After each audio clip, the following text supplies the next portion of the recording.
গরু আইনা জবাই করলে কোনো লাভ হইতো না, কুরবানি দিলে কোনো লাভ হইতো না যদি মার মনে হালকা কষ্ট থাকে। এই কষ্ট যারা দিবে, দিয়া হজ করলে লাভ হবে না। মাকে কষ্ট দিলে হজ করলে লাভ হবে না গো। মাকে কষ্ট দিয়ে কুরবানি দিলেও কোনো লাভ হবে না। মা তোর গোশত খাওয়ার পাগল না।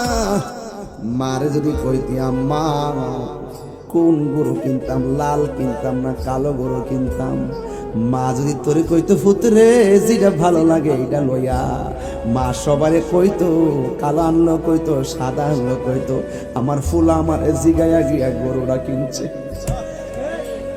এই ছোট ছোট কথাগুলো মা বাবার জন্য পাহাড় পরিমাণ সুখ, কথা কোন ঠিক কিনা? এই জন্য সন্তান বিপদে পড়লে অন্য কেউ কি বলে আমি জানি না, মার মতন দরদি আর কেউ নাই রে, মার মতো দরদি আর কেউ না।